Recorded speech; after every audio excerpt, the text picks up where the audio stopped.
Zee 24 तासचे मुख्य संपादक doctor Uday Nirgudkar join झालेत। आपण थेट त्यांच्याकडे जाऊयात। सर, आपण हा सगळा सोहळा अनुभवलेला आहे, काय तुमची पहिली प्रतिक्रिया आहे या सगळ्या मंत्रिमंडळाकडे पाहून? नेमका काय मेसेज भाजप सरकारला द्यायचा आहे असं वाटतं?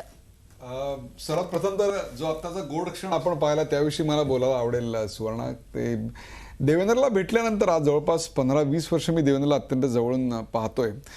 कधीही आपण एका राजकारणाला भेटतोय असं कधीही मला वाटलं नाही। महाराष्ट्रातले अनेक मुख्यमंत्री आणि मंत्री यांना जेव्हा भेटल्यानंतर लांबूनच काही आमदारांच्या तर लांबूनच उसाचा वास येतो, इतकी साखर कारखानदारी त्यांच्या रक्तात पिढ्यानपिढ्या भिनलेली असते।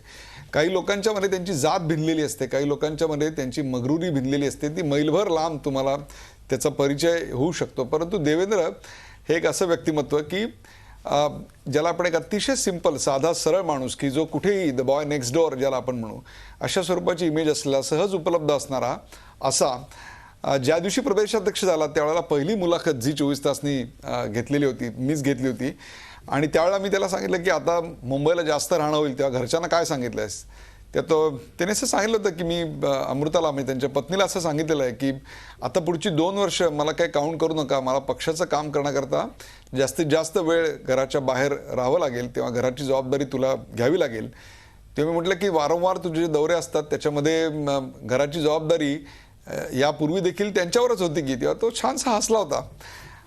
मला असं वाटतं की हा असा पारिवारिक असणारा एक व्यक्तिमत्व आपल्यातलं सर्वसामान्य माणसांमधलं की ज्यांच्याकडे पाहिल्यानंतर कुठल्याही राजकारणाचा वास आपल्याला येत नाही असा एक माणूस आज महाराष्ट्राच्या राज्याच्या मुख्यमंत्रीपदी होतोय।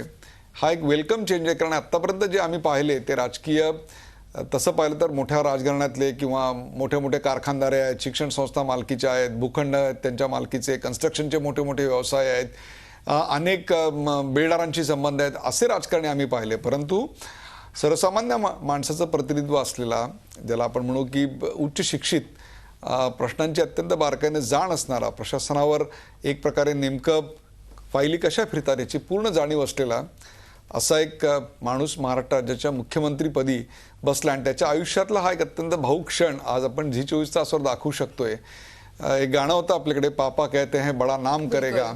आता ती मुलगी असं म्हणते की पापा कहते हैं पापा का बडा नाम होगा, आणि तो पापा का बडा नाम शैलेंद्र मला असं वाटतं आज पाहायला मिळालेला आहे। नाही, मला असं वाटतं की त्याच्यामध्ये जे दिविजाचे शॉट आपण आता दाखवले तर अनेकांना हे माहीत नसेल की आत्ता या सगळ्या निवडणुकीच्या धामधुमीच्या काळात देवेंद्र रात्री घरी 2:30 वाजता वगैरे नागपूरला पोचायचे, 2:30-3ला घरी जाऊन कामाचा निपटारा करून झोपायचे, 6:30-7ला उठून पदयात्रेला जायचे, 11पर्यंत पदयात्रा करायचे नागपुरातली, ती करून हेलिकॉप्टरनी किंवा विमानाने मोदी किंवा यांच्याबरोबर कुठली तरी सभा करायची आणि पुन्हा रात्री 2:30ला परतायचे 2-4 सभा करून।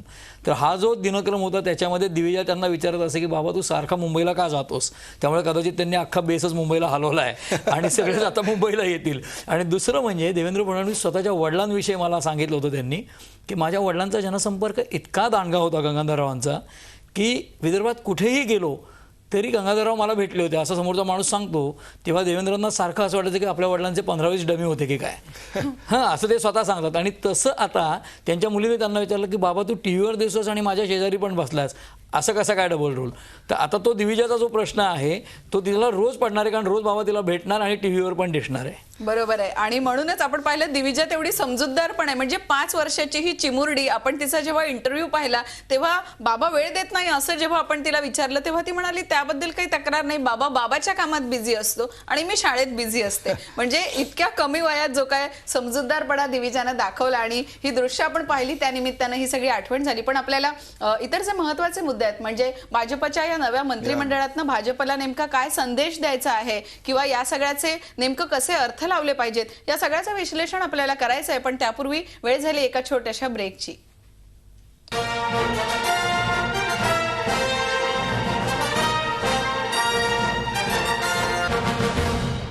आताची या क्षणाची सगळ्यात महत्त्वाची बातमी ती म्हणजे उद्धव ठाकरे आणि अमित शहा यांच्यामध्ये बैठक सुरू आहे।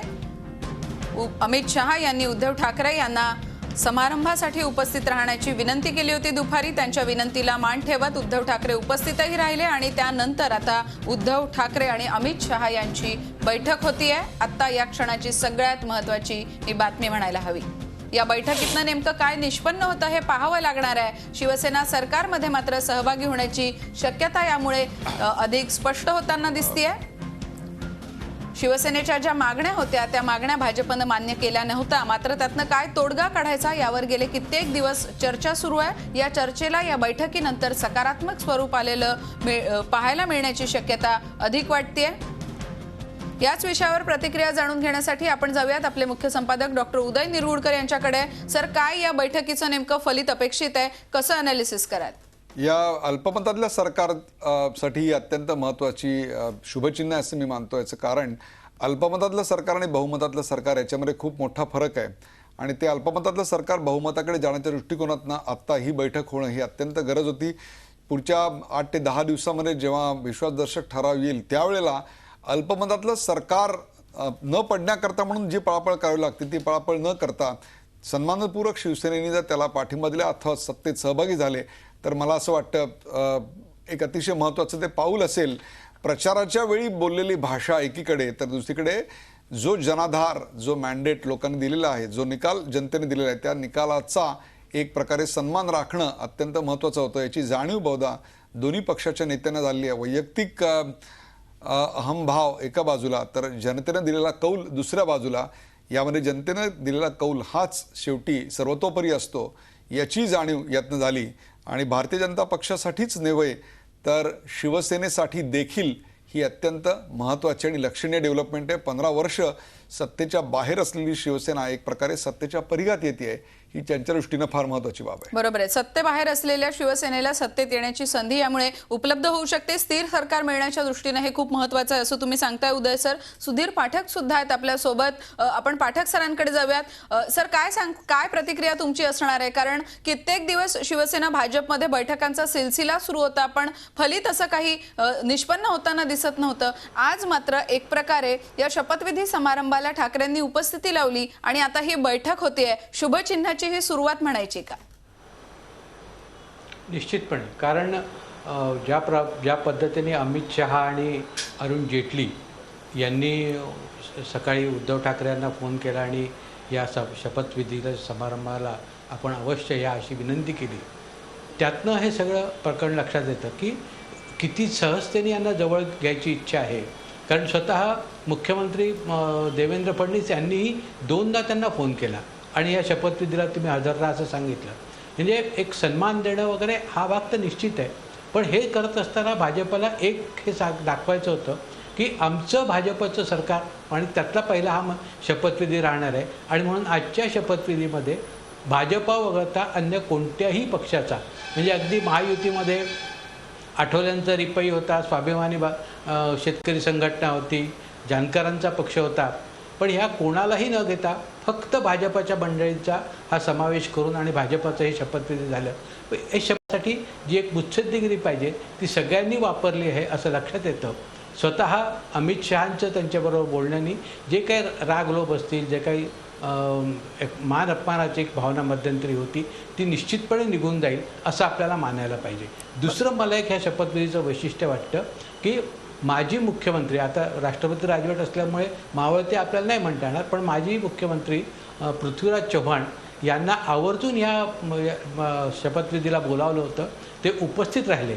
म्हणजे मधल्या काळात कुठेही नरेंद्र मोदींबरोबर आपण एका व्यासपीठावर येणार नाही अशी भावना असणारे मुख्यमंत्री एका कार्यक्रमाला येतात आणि शपथविधीसाठी देवेंद्रला शुभेच्छा देतात. हे देखील एक चांगलं लक्षण आहे असं मी मानतो. म्हणजे राजकारणामध्ये चांगल्या प्रवृत्ती राहिल्या पाहिजे, चांगली संस्कृती दृढ झाली पाहिजे, हे दाखवण्याच्या दृष्टीने महत्त्वाचं आहे. आता हा भाग वेगळा की मतदान झाल्यानंतर लगेच त्यांनी एका वृत्तपत्राला दिलेल्या मुलाखतीत ते सांगितलं होतं की देवेंद्र हा अतिशय चांगला मुख्यमंत्री होऊ शकतो.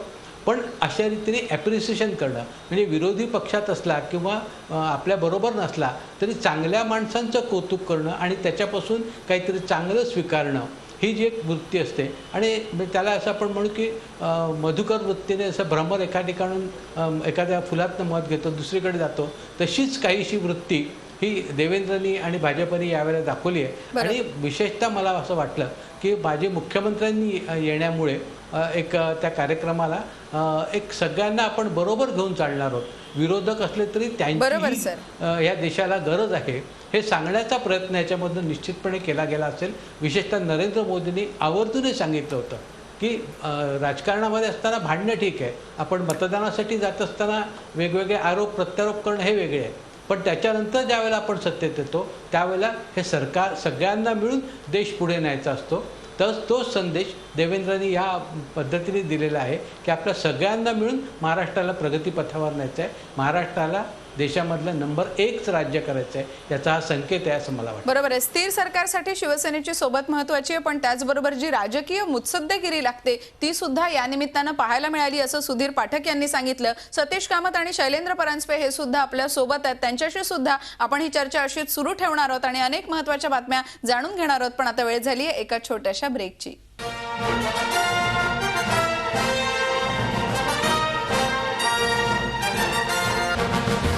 नव्या सरकारचा शपथविधी सोहळा तर झालेला आहे, पण आता महत्त्वाची गोष्ट ती म्हणजे उद्धव ठाकरे आणि अमित शहा यांच्यात बैठक सुरू झालेली आहे. स्थिर सरकार मिळण्याच्या दृष्टीने जी पावलं उचलली जाणं अपेक्षित आहेत त्या सगळ्या मुवमेंटला एक प्रकारे सकारात्मक प्रतिसाद मिळताना दिसतोय. सतीश कामत आहेत आपल्यासोबत, ज्येष्ठ पत्रकार. आपण थेट त्यांच्याकडे जाऊयात.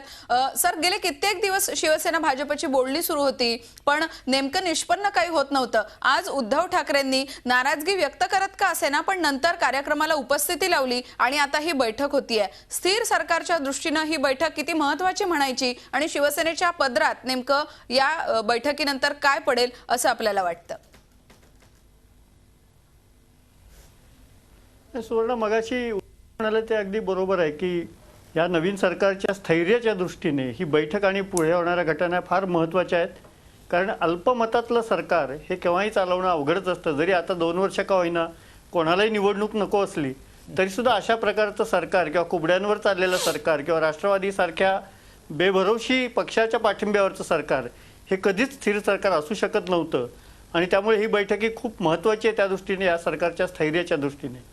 दुसरं एक महत्त्वाचं, या बैठकीच्या पार्श्वभूमीवर आधी ज्या काही घटना घडल्यात, जसं तुम्ही म्हटलात गेल्या 10-12 दिवसातल्या घटना असतील किंवा निवडणूक प्रचार असेल किंवा अगदी त्याच्या अलीकडची सप्टेंबरातल्या घटना असतील की ज्यावेळेला जागा वाटपाचा तिढा निर्माण झाला होता.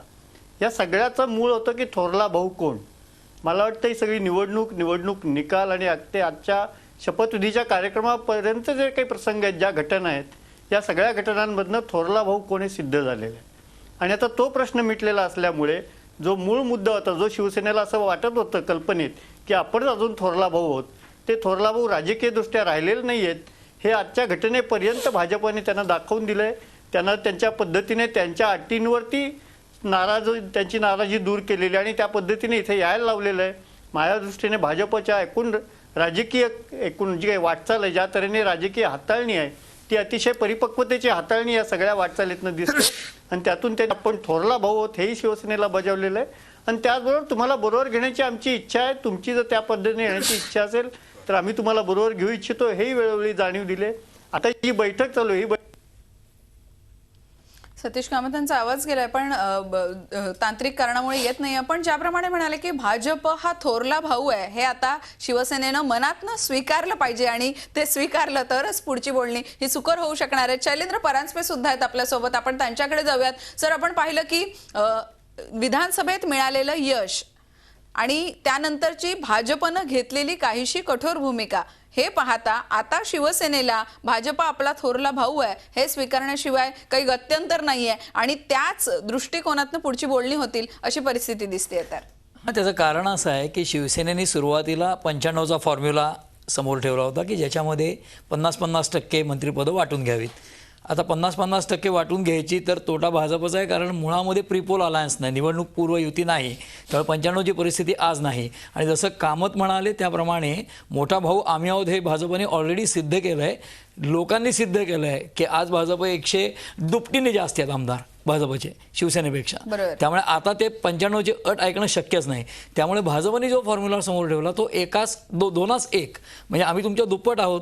तर एकूण 43 जी मंत्रिपदं महाराष्ट्राला घटनेनुसार आहेत त्या 42 पैकी तुम्हाला 14 आम्हाला 28 म्हणजे 43 पैकी 14-28 असं त्यांनी ठेवलं होतं. मात्र मोदी मॉडेल जे आहे केंद्रातलं, ज्याच्यामध्ये लेस गव्हर्नमेंट अँड मोर गव्हर्नन्स, म्हणजे मंत्री संख्या कमी मात्र सरकारने काम जास्ती करावं. आणि तो फॉर्म्युला त्यांचा 28ला येऊन ठेपला आता भाजपचा. आणि जर 28 मंत्री करायचे असेल तर शिवसेनेला 8-9 मंत्रिपदं ते देतील. आणि त्या दृष्टीने राज्यातल्या नेत्यांचं जर आम्ही ऐकणार नसलो तर अमित शहांनी एकदा चर्चा केल्यानंतर मला वाटतं पुढे काही तुकडा पडेल असंच आता चित्र दिसतंय. बरोबर आहे. उदय सर, अगदी थोडक्यात त्याच्यामध्ये एक गंमत अशी आहे की मंत्रिपद किती मिळतील शैलेंद्र, हे जेवढं महत्वाचं आहे त्यापेक्षा सुद्धा जास्त महत्वाचं आहे कोणती मंत्रिपद कोणती मत.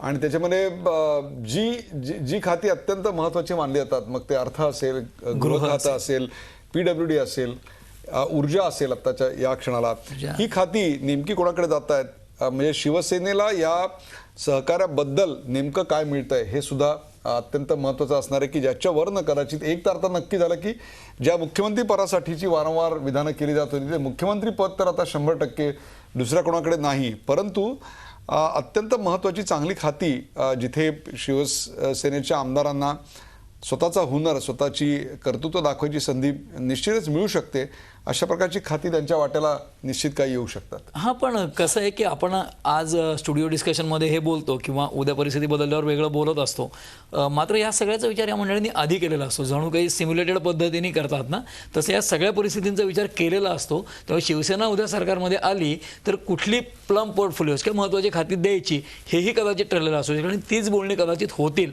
असं मला वाटतं. बरोबर आहे. ही बोलणी आता किती सकारात्मक होतात हे पाहावं लागणार आहे. आणि जसं तुम्ही म्हणाला 2-1 हे गुणोत्तर असलं तरी नेमकी कशा स्वरूपाची खाती शिवसेनेला दिली जात आहेत का, शिवसेनेचं त्यावरती नेमकं काय मत असणार आहे, शिवसेना ते कितपत स्वीकारते, नरमाईनं ते घेते की पुन्हा आपली भूमिका जी आहे ती अवलंबते, यावरती पुढची गणितं ठरणार आहेत. मात्र शिवसेना सत्तेत येतेय अशा प्रकारचे संकेत या बैठकीने मिळाले असं म्हणायला हरकत नाही. आणि नवं गव्हर्नमेंट आणि त्यातला शिवसेनेचा सहभाग ही आजच्या संध्याकाळची सगळ्यात महत्त्वाची घडामोड म्हणायला हवी. अशाच बातम्यांचा तपशील आणि त्याचं विश्लेषण आपण इतरही बुलेटिन्स मधनं पाहणार आहोत. त्याचबरोबर शैलेंद्र परांजपे या कार्यक्रमात सहभागी झाले याबद्दल आपले मनपूर्वक धन्यवाद. या बातमीपत्रात आपण इथेच थांबूयात, पण ताज्या बातम्यांसाठी पाहत रहा झी24 तास. रहा एक पाऊल.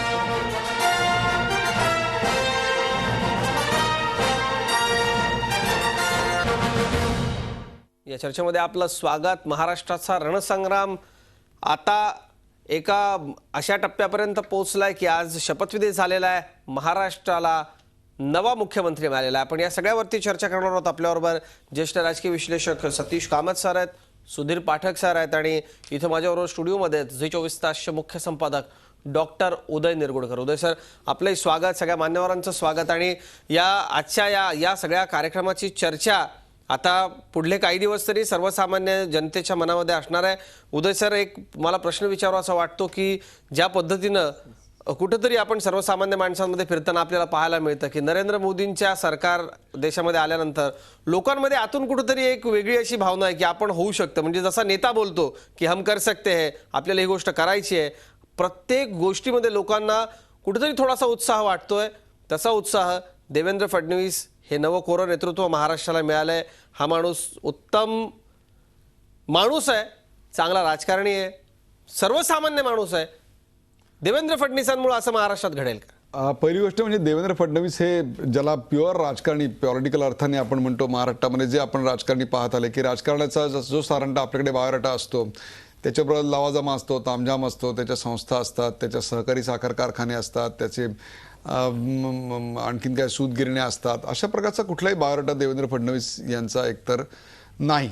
किंवा देवेंद्र फडणवीस यांना भेटल्यानंतर आपण एखाद्या मल्टीनॅशनल कंपनीच्या सीईओला किंवा एखाद्या बँकेच्या एक्झिक्युटिव्हला मोठ्या असंच भेटतो, असंच वाटावं, इतकं साधं सरळ, असं एक आरपार पारदर्शी अशा प्रकारचं व्यक्तिमत्व. त्यामुळे देवेंद्रचं सर्वात मोठं वैशिष्ट्य काय असेल की ज्याच्यामुळे लोकांचा कनेक्ट त्याच्याशी वाढतो किंवा लोकांना तो आपला प्रतिनिधी वाटतो, याचं एकमेव कारण मला असं वाटतं की हा कॉमन मॅनचा प्रतिनिधी आहे असं पटकन पाहिल्यानंतर वाटतं. आत्तापर्यंत जे राजकारणी होते ते राजकारणी वाटायचे, हा माणूस कॉमन मॅनचा प्रतिनिधी वाटतो, हे सर्वात महत्त्वाची मला अशी वाटतं गोष्ट आहे. आणि त्यामुळे ज्या खुर्चीवर तू आत्ता बसलायस तिथेच मी 16 मेला लोकसभा निवडणुका झाल्या त्यावेळेला कार्यक्रम कंडक्ट करत होतो आणि देवेंद्र फडणवीस होते आणि हर्षवर्धन पाटील त्यावेळेचे मंत्री होते आपल्याबरोबर. आणि तेव्हा मी सहज बोलता बोलता बोललो होतो, देशात नरेंद्र आणि महाराष्ट्रात देवेंद्र, त्यावेळेला देवेंद्रने अर्थातच त्याला नाही नाही असं काही नाही वगैरे असं सांगितलं होतं, पण आज ते खरं होतं दिसतंय. त्यांचा शपथविधी आपल्याला झाला दिसतोय. एक प्रकारे कॉमन मॅनचा शपथविधी असं मला वाटतं. सतीश कामत सर, तुमच्याकडे हाच प्रश्न घेऊन मी येईल. नवीन नेतृत्व मिळालं की कुठेतरी एक वेगळा उत्साह असतो. नरेंद्र मोदींच्या रूपानं सर्वसामान्य माणसाला कुठेतरी आपल्या देशासाठी आपण काहीतरी केलं पाहिजे किंवा एक वेगळी आशा लोकांच्या मनामध्ये झालेली आहे. तसं करण्यामध्ये देवेंद्र फडणवीस यशस्वी ठरतील का, किंबहुना त्यांची जी इमेज आहे किंवा स्वच्छ चारित्र्य, कुठल्याही भ्रष्टाचाराचे आरोप नाहीत, एक नवा कोरा चेहरा महाराष्ट्राला मिळतोय, असं महाराष्ट्रात होईल का? निश्चितपणे तसं महाराष्ट्रामध्ये आज तरी वातावरण आहे आणि किंबहुना याबद्दल भाजपच्या केंद्रीय नेतृत्वाला आपण गुण दिले पाहिजेत की मध्यंतरी थोडेफार जे काही वादविवाद, चर्चा किंवा इतर नावं पुढे येत होती त्या सगळ्यांना गुंडाळून ठेवून त्यांनी देवेंद्र फडणवीसांसारख्या तरुण आणि उदय सर म्हणाले तसं एखाद्या कॉर्पोरेट कंपनीचा CEO वाटावा अशा व्यक्तिमत्वाच्या माणसाची तिथं निवड केली आहे. फडणवीसांची एकूण शैक्षणिक पार्श्वभूमी, कौटुंबिक पार्श्वभूमी, ही सगळी पार्श्वभूमी पाहता नक्की सर्वसामान्य माणसाला आपला हा नेता वाटावा असं वाटावं इतकी आत्ता आज परिस्थिती आहे. मात्र ह्या सगळ्या परिस्थितीचा फायदा उचलण्यात देवेंद्र फडणवीस यशस्वी ठरतील का, कशी त्यांची रणनीती असली पाहिजे? सुधीर पाठक सर, आत्ता तसं वातावरण नक्की आहे. देवेंद्र फडणवीस यशस्वी ठरतील का? आज राजकीय विश्लेषक म्हणून काय अंदाज लावाल आत्ता या पाठीमागची देवेंद्रांची कारकीर्द पाहता? अगदी 100% मला असं वाटतं की देवेंद्र फडणवीस यशस्वी मुख्यमंत्री म्हणून महाराष्ट्रात पुढे येतील. कारण सामान्य माणसांना घेऊन चालणं आणि सामान्य माणसांचे प्रश्न सोडवणं हे त्यांचं वैशिष्ट्य आहे. हे वैशिष्ट्य जपत असताना ते दुसरं एक करतात की आपण कोणीतरी वेगळे आहोत, कोणीतरी वरतून आलेलो आहोत, कोणाला तरी आपण सगळ्यांना सामावून घेणारे आहोत अशी भावना नसते. तर सगळे आपले मित्र आहेत. म्हणजे अगदी त्यांच्या शपथविधीसाठी नागपुरातनं गेलेले जे तरुण आहेत किंवा जे मोठ्या संख्येने लोक गेले आहेत, हे नेहमीच्या राजकारण्यासारखे गेलेले लोक नाही आहेत किंवा राजकारणी जसं आपल्या शपथविधीच्या वेळेला लोकांना घेऊन जातात तसाही प्रकार नाही आहे. अगदी स्वतःचे पैसे खर्च करून लोकांनी तिकीटं काढले. विमानाची तिकीटं महाग पडतात असं लक्षात आल्यावरती स्वतःच्या गाड्या काढल्या आणि नागपुरातनं 80च्या जवळपास कार्सनीत हे लोक त्या ठिकाणी पोहोचलेत. हा जो एक सामान्य माणसाला आपलेपणा वाटण्याचा जो त्याचा स्वभाव आहे, सगळ्यांना बरोबर घेऊन चालण्याची जी वृत्ती आहे, त्याचा एक निश्चितपणे परिणाम त्यांच्या यशस्वीतेवरती होणार आहे. कारण अगदी आत्ता हे घेताना मध्ये आपण जर पाहिलं तर काही ताणतणावाचे प्रसंग त्यांच्या मुख्यमंत्रीपदी विराजमान होण्याच्या आधी निश्चित होते. पण त्यांच्याबद्दलचं कुठलंही आकसाचं बोलणं किंवा त्यांच्याबद्दलचा काही वेगळं त्याचा अर्थ लावून घेणं असा भाग त्याच्या वागण्यामध्ये, त्याच्या ह्याच्यामध्ये कधीही राहिला नाही. आणि सगळे आपण एक मित्र आहोत, सगळे कोर ग्रुप म्हणून आत्तापर्यंत काम करत होतो आणि तसंच काम आपल्याला महाराष्ट्राला पुढे न्यायला म्हणून करायचं आहे. हीच भावना अतिशय महत्त्वाची आहे. आणि हे करत असताना ज्यावेळेला शपथविधी आटोपल्यावरती सामान्य माणसांमध्ये भेटताना दाखवल्या गेलं आहे, त्यातनं त्यांचं सामान्यतच लक्षात येतं. नाही तर साधारणपणे वरतून हात हलवला, नमस्कार केला आणि एक धन्यवाद दिले की काम संपतं, असं सगळ्या राजकारण्यांची मनोवृत्ती आहे. पण तसं न होता लोकांमध्ये मिसळणं, लोकांना जाणून घेणं आणि लोकांचं आल्याबद्दल जे कोणी तिथे पोहोचले असतील त्याने अरे वा तुम्ही आलात का म्हणून कौतुक करणं, हा देखील जो भाग आहे तो खूप महत्त्वाचा आहे असं मला वाटतं. खूप महत्त्वाचा हा सगळा भाग आहे असं वाटतं. कारण आज स्टेजवरती बसलेल्या देवेंद्रांच्या मुद्रेकडं पाहत असताना महाराष्ट्रातल्या 11 कोटीपेक्षाही जास्त जनतेला एक आश्वासक चेहरा आपल्याला नेतृत्व म्हणून मिळाला असं वाटतं. हे नेतृत्व जातीपातीच्या आणि इतर सगळ्या राजकारणाच्या पलीकडेही जाऊन विकास करणारं नेतृत्व ठरेल का, आणि या नेतृत्वाच्या पुढे नेमकी काय आव्हानं आहेत, या सगळ्यावरती आपण चर्चा करूयात. एका ब्रेकची वेळ झाली, ब्रेक नंतर लगेचच परतूया.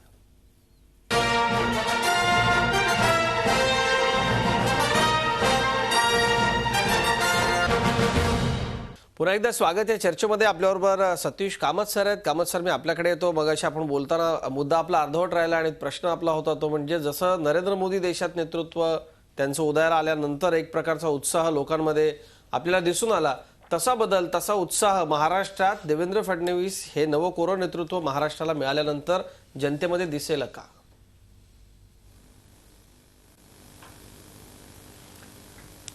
अजित बरोबर तसा उत्साह जनतेमध्ये निश्चितपणे आज आहे. आत्ता वानखेडे स्टेडियमवरची जी काही दृश्य आपण पाहिली ते त्याची एक झलक होती असं आपण म्हणूया.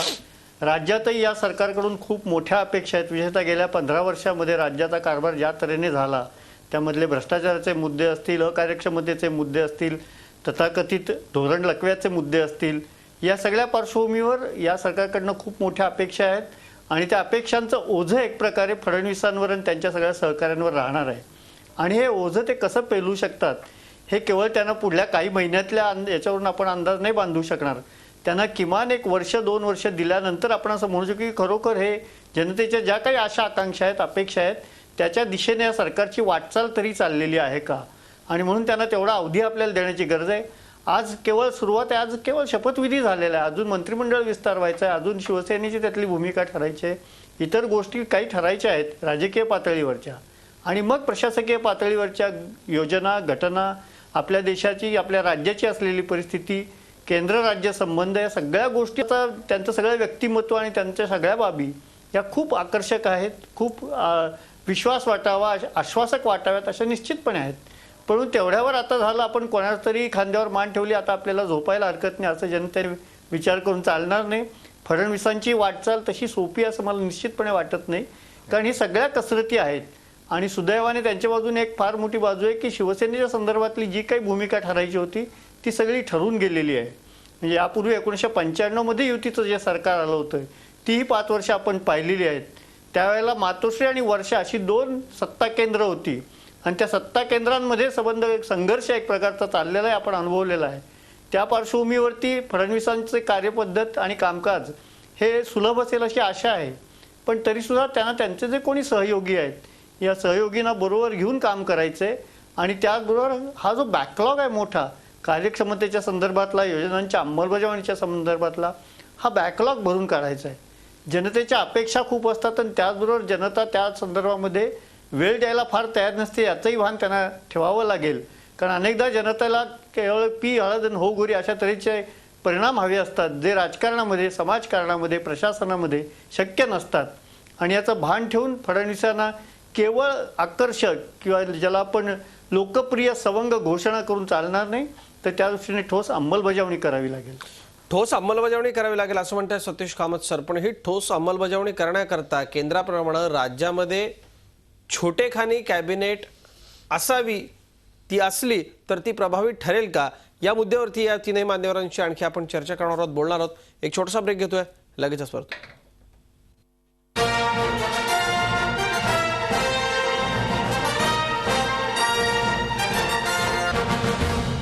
पुन्हा एकदा स्वागत या चर्चेमध्ये. सतीश कामत सर, पुन्हा मी आपल्यापासूनच सुरुवात करेन.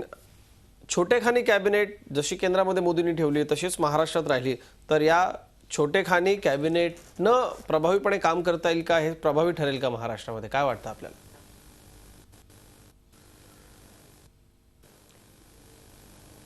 कार्यक्षमतेच्या दृष्टीने छोटेखानी कॅबिनेट हे उपयुक्त निश्चितपणे आहे, पण केवळ तेवढ्यावर काही होणार नाहीये. किंबहुना जसं आपण म्हणतो की हा एक प्राथमिक भाग झाला सगळ्या रचनेतला. हे जे काही कॅबिनेट असेल, या कॅबिनेटमधली मंत्र्यांची खाती जी आहेत त्या खात्यांचं वाटप कसं असेल, ती खाती कोणाकडे असतील, उद्या समजा शिवसेना आणि इतर पक्ष त्यामध्ये आले तर त्यांच्याकडे कुठली खाती जातील, भाजपाकडे, मुख्यमंत्र्यांकडे कोणती खाती असतील, हे पण महत्त्वाचं असणार आहे. त्याच्या जोडीला अजून एक महत्त्वाचा भाग आहे की या ठिकाणी खातेवाटप केल्यानंतर काम जे होईल ते काम कशा प्रकारे होतं, त्याच्यावर नियंत्रण कसं राहतं, आणि सर्वात महत्त्वाचं म्हणजे नोकरशाहीवर कशा तऱ्हेने अंकुश राज्यकर्त्यांचा राहतो, हे खूप महत्त्वाचं आहे. म्हणजे केंद्रामध्ये आपण बघतो की मोदींनी नोकरशाही योग्य तऱ्हेने हाताळायला सुरुवात तरी केलेली आहे. या नोकरशाहीला कामाला लावणं हे कोणत्याही राज्यकर्त्याच्या दृष्टीने फार मोठं आव्हान असतं. म्हणजे त्याचं मंत्रिमंडळ किती आकाराचं हे जसं प्राथमिक बाब झाली, तसंच नोकरशाहीला तो कशा तऱ्हेने कामाला लावू शकतो. आणि कामाला लावणं म्हणजे केवळ त्यांना फटके मारून कामाला लावणं असं नसतं, तर त्यांच्यातली जे काही चांगल्या क्षमता असतील त्या चांगल्या क्षमतांना प्रोत्साहन देणं, त्यांना एक विश्वास देणं, त्यांच्या चांगल्या गुणवत्तेची कदर करणं, या सगळ्या गोष्टी त्या राज्यकर्त्याकडे असाव्या लागतात. म्हणजे पुन्हा मला अगदी महाराष्ट्राच्या पहिल्या मुख्यमंत्र्यांचा उल्लेख करावा लागेल की यशवंतराव चव्हाणांनी थोड्या कालावधीमध्ये हे सगळे आपले गुण दाखवले होते, राज्यकर्त्याचे काय असावे लागतात त्या महाराष्ट्राच्या मुख्यमंत्र्याचे. आणि त्या तऱ्हेने जर प्रशासन केलं, त्या तऱ्हेने जर नोकरशाहीचा उपयोग करून घेतला आणि नोकरशाहीचा वापर करून आपल्या योजना राबवल्यात, मुख्यमंत्री आणि त्यांचं मंत्रिमंडळ यशस्वी झालं, तर त्यातून खऱ्या अर्थाने परिणाम साधला जाणार अगदी. आहे. छोटेखानी मंत्रिमंडळ हा व्यवहारच्या दृष्टीने निश्चितपणे एक फायद्याचा भाग असेल, पण तेवढ्यावर सगळं भागण्याने किंवा तेवढ्या आधाराने तुम्ही तुमची गुणवत्ता सिद्ध करू शकणार नाही. सुधीर पाठक सर, याच प्रश्नानं मी आपल्याकडे येईल. काय वाटतं आपल्याला, हे छोटेखानी कॅबिनेट ठेवली तर ती प्रभावी ठरेल का? तुमचं काय मत आहे या संदर्भात? अगदी कामत सरांनी जे सूत्र सांगितलं तेच आपण जर पुढे केलं की नोकरशाहीला कशा पद्धतीने आपण वागवतो, त्यांना त्यांची जागा दाखवून देणं, त्याच वेळेला त्यांना जवळ करणं, हे दोन्ही ज्या राज्यकर्त्याला जमतं तो अतिशय यशस्वी होतो. महापौर म्हणून देवेंद्र फडणवीसांची नागपूरची जर कारकीर्द बघितली तर त्या कारकिर्दीमध्ये हा अनुभव नागपूरकरांनी घेतला की अनेक अधिकाऱ्यांना त्यांनी अतिशय कौशल्याने कामाला लावलं, अतिशय चांगल्या पद्धतीने त्यांच्याकडनं कामं करून घेतले. मात्र त्याच वेळेला जे आळशी होते, जे कामं करत नव्हते, त्यांना फटकारला देखील त्यांनी कमी केलेलं नाही. आणि एकूणच देवेंद्रच्या कामाचं हे वैशिष्ट्य राहिलेलं आहे की तो समोरच्याला त्याचं काम होणार नसेल तर अन्य राजकारण्यांप्रमाणे आपल्या मागे फिरवत नाही. तर सरळ सरळ तो स्पष्टपणे सांगतो की हे काम आहे, हे काम होणार नाही, याच्यात ह्या अडचणी आहेत, मी कसं मदत करू शकेन याचा काहीतरी मार्ग. एक उदाहरण म्हणून सांगतो की नागपूरच्या एका पत्रकाराचा काही हाऊस टॅक्स थांबला होता आणि त्याला कॉर्पोरेशनची नोटीस मिळाली होती. त्याला असं वाटत होतं की आपण जर सरळ महापौरांकडे गेलो तर आपला टॅक्स माफ होऊ शकेल किंवा आपल्याला टॅक्स द्यावा लागणार नाही. पण तो ज्यावेळेला गेला त्यावेळेला देवेंद्रांनी त्या अधिकाऱ्याला बोलावून घेतलं आणि सांगितलं की यांचा टॅक्स तर माफ करायचा नाही आहे, पण ह्याचे आपल्याला काही सहजतेने त्यांना देता येईल, असा भाग करून देता येईल का? आणि मग त्याचे काही त्यांनी अमाऊंट ठरवली की ही अमाऊंट त्यांनी दर वर्षाला द्यायची आणि 5 वर्षामध्ये तो सगळा टॅक्स वसूल करण्याचा ठामपणा त्यांनी दाखवला. हे जे वैशिष्ट्य आहे की नाही म्हणता येणं, हे जे सगळ्यात राजकारणाचा महत्त्वाचा भाग असतो, जो सामान्यतः राजकारण्यांना जमत नाही, तो देवेंद्रला जमतो. दुसरं, नौकरशहांना स्पष्टपणे सांगणं किंवा हे काम आपल्याला करायचं आहे आणि हे नाही करायचं, हे या नोकरशाहीवरती पाठक सर आणि कामत सर आपण दोघंही म्हणताय की नोकरशाहीवर अंकुश असणं महत्वाचं आहे. उदय सर, तसे गुण आहेत का? अनेक वर्ष तुमची ओळख आहे देवेंद्र फडणवीस. पाठक म्हणलं ते अगदी खरं आहे की नोकरशाहीला हो म्हणाला आणि राजकारण्यांना नाही म्हणायला शिकता आलं पाहिजे, तरच ते राज्य खऱ्या अर्थानं जनतेचं राज्य असतं. त्यांच्या दोघांच्या मुद्द्यांमध्ये एक मुद्दा मी ॲड करू इच्छितो आणि तो मुद्दा असा आहे की त्यांना आता आपल्या समोरच्या प्रश्नांचा अग्रक्रम ठरवावा लागणार आहे. सगळेच प्रश्न एकाच वेळी एका क्षणी कदाचित त्यांना सोडवणुकीला सुरुवात करणं जमणार नाही, परंतु जर प्रश्नांचा योग्य तो अग्रक्रम लावला की आता प्रथम पहिला कुठला प्रश्न हातात घ्यायचा आहे, दुसरा कुठला हातात घ्यायचा आहे, तिसरा कुठला हातात घ्यायचा आहे, तर मला असं वाटतं त्यांना यश अधिक लवकर आणि अधिक चांगलं मिळायची शक्यता आहे. आणि तेवढा एक धोरणी मुत्सद्दीपणा निश्चितच देवेंद्र फडणवीस दाखवतील याविषयी माझ्या मनामध्ये आता तरी कोणत्याही प्रकारची शंका नाही आहे.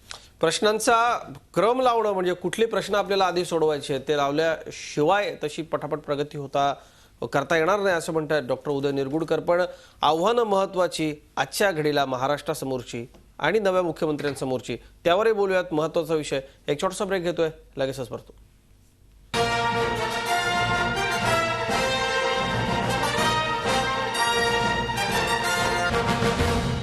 पुन्हा एकदा स्वागत आहे चर्चेमध्ये. सतीश कामत सर, मी आपल्याकडे येतो. ब्रेकला जाण्यापूर्वी डॉक्टर उदय निरगुडकरांनी सांगितलं की आता या सरकारला मुख्यमंत्र्यांना प्रश्नांचा अग्रक्रम ठरवावा लागणार आहे. अनेक प्रश्न आहेत, अनेक विषयांमधल्या जनता वाट बघते की नवीन सरकार काय निर्णय घेते या सगळ्या संदर्भातला. हा अग्रक्रम कसा असेल, तुम्हाला काय वाटतं, कसा ठेवावा सरकारने? अग्रक्रम ठरवायचं तर सगळ्यात मोठं आव्हान स्वाभाविकपणे जे सर्वांच्या चर्चेत आहे, गेले काही दिवस पूर्ण त्याच्यावर चर्चा होते, ते आर्थिक आव्हान या राज्यापुरतं सर्वात मोठं आहे. आणि ते आर्थिक आव्हान किती याच्याबद्दलच्या आकडेवारीबद्दल जरी वाद झाले तरी आज तिला या राज्यावरती 3 लाख कोटी रुपयाचं कर्ज आहे असं सांगितलं जातं. हे कर्ज तर आहे, पण त्याच्या जोडीला या राज्यातलं उद्योग आणि व्यापाराची जी वाढ आहे ती वाढ कुठेतरी खुंटलेली आहे आणि हे दोन्ही मुद्दे एकमेकाशी निगडीत आहेत. त्यामुळे या प्रश्नांना फडणवीसांना लवकरात लवकर भिडावं लागणार आहे, कारण तिथं त्यांच्या एकूण प्रशासनाची, त्यांच्या कार्यक्षमतेची चुणूक दिसणार आहे. केंद्रामध्ये आपण पाहिलं तर मोदी सरकारने याच दिशेने पावलं टाकायला लागलेले आहेत. गेल्या 2 दिवसातच त्यांनी जाहीर केलेला जो काही आर्थिक कपातीचा निर्णय आहे किंवा ज्या तऱ्हेने काटकसरीचे निर्णय त्यांनी घेतलेले आहेत ते निर्णय या दिशेने पावलं टाकणार आहेत. कारण शेवटी पैशाच्या बाबतीत, आर्थिक व्यवहाराच्या बाबतीत तुम्हाला सोंग करता येत नाहीत आणि ते तुम्हाला रोकडा व्यवहारच करून दाखवावा लागतो आणि तो करून दाखवणं, त्या दिशेने राज्याला प्रगतीपथावर नेणं हे फडणवीसांपुढचं सगळ्यात महत्त्वाचं आव्हान आहे. या आव्हानाच्या जोडीला उद्योग आणि व्यापाराची जेव्हा आपण चर्चा करतो त्याच्यातूनच रोजगार निर्मितीचा मुद्दा येतो. आणि आपल्याला कल्पना आहे की मोदी असोत किंवा आता फडणवीसांचं सरकार असो, या भाजपच्या नेत्यांना, भाजपच्या सरकारला या तरुणांनी जे भरभरून मतदान केलंय ते भारतीय जनता पार्टीची विचारसरणी पटली, भारतीय जनता पार्टीचे नेते पटले, भारतीय जनता पार्टीचे इतर काही मुद्दे पटले म्हणून नव्हे, त्यांच्या सगळ्या अशा केंद्रित झाल्यात की आम्हाला हे सरकार काहीतरी नवा रोजगार निर्मिती करून देणार आहे, नवा उद्योग व्यापाराला संधी मिळणार आहे, आम्हाला या ठिकाणी आमचं कर्तृत्व दाखवायला संधी मिळणार आहे, आम्हाला आमच्या कारकिर्दीची चांगली वाटचाल या राज्यामध्ये, या देशामध्ये होणार आहे, अशी आशा या सरकारने, या नेत्यांनी दाखवली आहे. आणि त्या आशेवरती झालेलं आहे मतदान आहे. आणि त्यामुळे त्या मतदानाला जर सकारात्मक प्रतिसाद द्यावायचा असेल तर रोजगार निर्मिती हे या सरकार पुढचं दुसरं महत्त्वाचं आव्हान असणार आहे. त्याला जोडून तिसरं जे आव्हान असणार आहे ते खूप बोललं जातं याबद्दल, तो म्हणजे राज्याचा असमतोल विकास. या संदर्भामध्ये डॉक्टर विजय केळकर यांच्या अध्यक्षतेखाली एक समितीसुद्धा मध्यंतरी गठीत झाली होती. या समितीने आपला अहवालही तत्कालीन राज्य सरकारला दिलेला आहे. हा विकास कसा साधायचा, किंबहुना वेगळ्या विदर्भाचा सुद्धा जो मुद्दा आहे त्याचं ते कुठेतरी हीच दुखणं अनुस्यूत आहे, हेच दुखणं दडलेलं आहे की त्या प्रदेशाचा, त्या विभागाचा जो विकास आहे तो विकास योग्य तऱ्हेने झालेला नाही. कोकणाच्या संदर्भातही बऱ्याच प्रमाणात तेच म्हणता येईल की कोकणातल्या अगदी मागल्या युती सरकारमध्ये मुख्यमंत्र्यांसकट अर्धा डझन मंत्री म्हणायचे की आम्ही कोकणातले आहोत, पण कोकण आहे तिथेच राहिलं आहे. हे मंत्र्यांचं किंवा त्या नेत्यांची कशी भरभराट झाली याबद्दल चर्चा करण्याची वेळ नव्हे. पण अशा तऱ्हेने हा जो काही असमतोल विकासाचा प्रश्न आहे त्या प्रश्नाला या मुख्यमंत्र्यांना त्यांच्या मंत्रिमंडळाला हात घालावा लागणार आहे. आणि शेवटचा पण तितकाच महत्त्वाचा म्हणजे ग्रामीण महाराष्ट्राचा प्रश्न. ग्रामीण महाराष्ट्र म्हटलं की स्वाभाविकपणे शेतीचा प्रश्न आला, पाण्याचा प्रश्न आला, तिथल्या विजेचा प्रश्न आला, रस्त्यांचा प्रश्न आला. हे सगळे प्रश्न एकत्रितपणे घ्यावे लागणार आहेत. सुदैवाने आत्ताच्या घडीला तात्पुरत्या काळापुरतं का होईना केंद्रामध्ये नितीन गडकरींकडे ग्रामविकास खाते आहे, त्यामुळे त्या खात्याचा उपयोग करून या राज्यातला शेतकरी सुखी व्हावा. विदर्भामध्ये शेतकऱ्यांच्या आत्महत्येचा प्रश्न किती उग्र आहे याची मुख्यमंत्र्यांना निश्चितपणे जाणीव असणार. त्यामुळे या तऱ्हेचे हा जो प्रश्न आहे हा प्रश्न सोडवणं आणि त्याचप्रमाणे इथल्या शेतकऱ्याला, इथल्या ग्रामीण महाराष्ट्रातल्या विकासाला हातभार लावणं हे त्यांच्या पुढचं आणखी एक महत्त्वाचं पण अतिशय प्राधान्याने हात घालायचं आव्हान आहे असं मला वाटतं. अगदी उदय सर, ब्रेक मला घ्यायचा, पण ब्रेकला जाण्यापूर्वी आता निवडणुकीच्या दरम्यान आपण खूप मोठ्या महत्त्वाच्या चर्चा केला. हा नेमका अग्रक्रम कसा असा? आत्ता जो अग्रक्रम कामतांनी सांगितला त्याच्याशी मी पूर्णपणे सहमत आहे. फक्त एक गोष्ट मला ॲड करावीशी वाटते ती म्हणजे अर्बन इन्फ्रास्ट्रक्चरची. जसा ग्रामीण भागामधला अनुशेष आहे तसाच अर्बन इन्फ्रास्ट्रक्चरचा प्रचंड मोठा अनुशेष आपल्याकडे आहे. पण त्याच्यामध्ये अफोर्डेबल हाऊसिंग आहे, सामान्य लोकांना परवडतील अशी दरातली घरं, त्याचबरोबर रस्ते, मेट्रो असतील, मोनो असतील, ह्याचं जाळं विस्तारित करणं, परवडेल अशा किमतीत ते उपलब्ध करून देणं, हा एक प्रचंड मोठा आव्हानाचा कार्यक्रम या सरकारला खूप मोठ्या गतीनं उचलावा लागेल. याचं कारण अर्बनायझेशन जसं वाढतंय, जसं मुंबई वाढतंय असं आपल्याला वाटतं, तसंच औरंगाबाद वाढतंय, नागपूर वाढतंय, सोलापूर वाढतंय, कोल्हापूर वाढतंय. छोट्या छोट्या गावातनं इकडे लोक येतात, त्याच्यावर डिपेंडंट असणारी, अवलंबून असणारी छोटी छोटी गावं आजूबाजूला विकसित होत आहेत. त्यांचे प्रश्न फार महत्त्वाचे आहेत. आज पुण्याला जोडलेल्या जवळपासच्या 30-40 गावांमधनं रोज पुण्यामध्ये येणाऱ्या लोकांची संख्या खूप मोठ्या प्रमाणावर वाढते. तिथे आता रिंग रूट रेल्वे किंवा इतर मोठे प्रकल्प यायची आवश्यकता आहे. पाण्याचा प्रश्न त्यांनी जसा शेतीसाठी महत्त्वाचा सांगितला तसाच तो अर्बन मॅनेजमेंटमध्ये सुद्धा अत्यंत महत्त्वाचा आहे. त्यामुळे जसे ग्रामीण महाराष्ट्राचे प्रश्न आहेत तसेच ते शहरी नागरीकरणाचेही प्रश्न या सरकारला अत्यंत अग्रक्रमानं, कारण भारतामध्ये सर्वात जास्त नागरीकरणाचा दर हा कुठे असेल तर तो पंजाब हरियाणामध्ये नाही आहे, उत्तर प्रदेशमध्ये तर नाहीच नाही आहे, बिहारमध्ये असाचा संबंधच उद्भवत नाही, तो महाराष्ट्रामध्ये आहे. त्यामुळे त्याची आव्हाने या सरकारला अत्यंत तातडीनं पिलवावी लागतील. जाता आता ब्रेकवर एक छोटीशी कॉमेंट कामत त्यांनी मगाशी सांगितलं की कोकण आहे तिथेच राहिला, अर्धा डझन मंत्री मात्र म्हणत राहिले आम्ही कोकणाचे आहोत. कदाचित तावडे आल्यानंतर अशी गोष्ट आता बोलायची वेळ कामत आपल्यावर येऊ नये अशीच इच्छा आणि सदिच्छा मी व्यक्त करतो. एक ब्रेक आपण घेतोय आणि ब्रेक नंतर पुन्हा ही चर्चा आपली अशीच सुरू असेल. आणखी अनेक महत्त्वाचे मुद्दे त्यावर बोलूयात एका ब्रेक नंतर.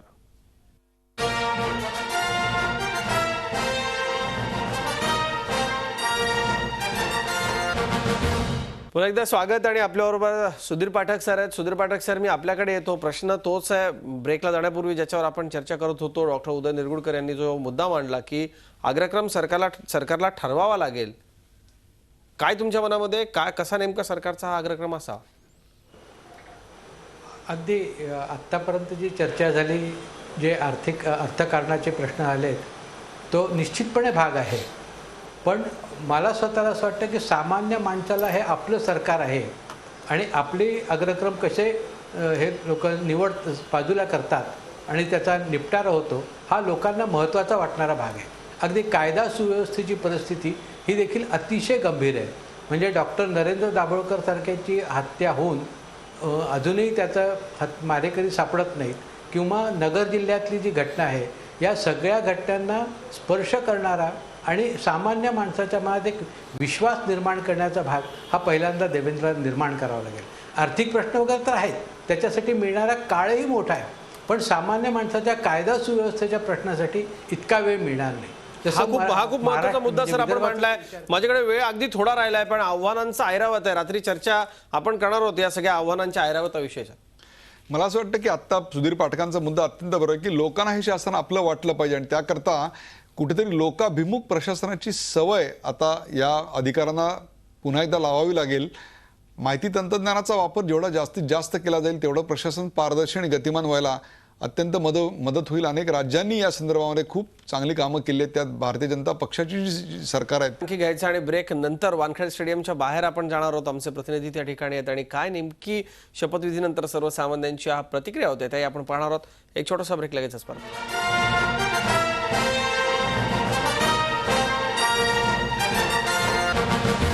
पुन्हा एकदा स्वागत आहे चर्चेमध्ये. आणि आता आपल्याबरोबर ज्या ठिकाणी हा शपथविधीचा सोहळा झाला मुंबईतल्या वानखेडे स्टेडियमच्या बाहेरून आमचे प्रतिनिधी दीपक भातुसे आपल्याबरोबर आहे. दीपक, सर्वसामान्य माणसाच्या काय प्रतिक्रिया होत्या हा सोहळा संपल्यानंतर?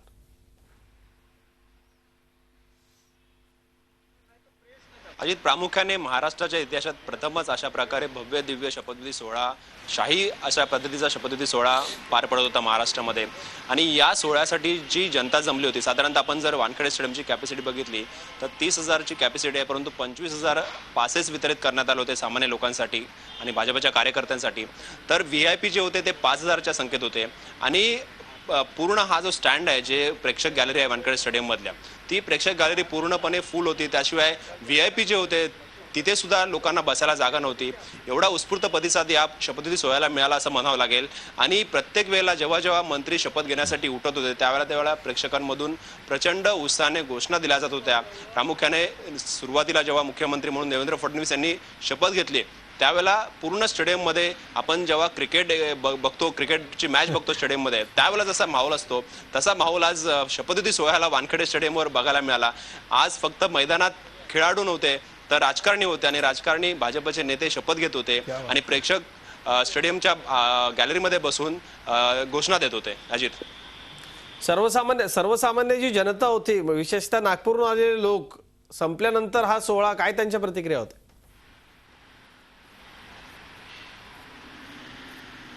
अजित, नागपूरकरांसाठी आणि विदर्भासाठी खरं तर आजचा दिवस अत्यंत महत्त्वाचा म्हणावा लागेल. त्यातल्या त्यात नागपूरसाठी हा महत्त्वाचा आहे, कारण नागपूरचे प्रथमच मुख्यमंत्री बनतायत महाराष्ट्राच्या इतिहासात. नागपूरचा पहिला मुख्यमंत्री झालाय. नक्कीच दीपक, आनंद असेल त्यांना. वेळ माझ्याकडे अत्यंत कमी, पण जाता जाता सतीश कामत सर आणि सुधीर पाठक सर एका वाक्यात या सोहळ्याबद्दल. सुरुवातीला सतीश कामत सर, एका वाक्यात आजच्या सोहळ्याचं काय वर्णन करा? सोहळा दिमागदार होता. त्यातून एक मोठं जनतेला एक जे उत्सुकता असते, उत्साह असतो, त्या उत्साहाला प्रतिसाद देणार असा हा सोहळा होता.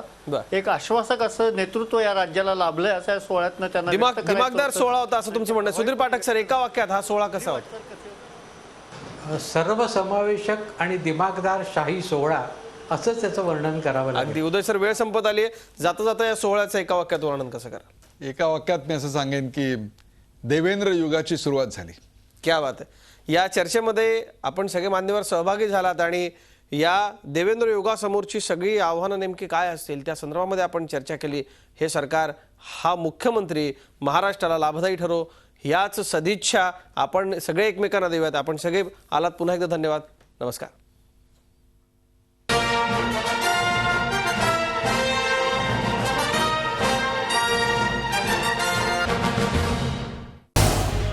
झी 24 तास रहा एक पाऊल पुढे.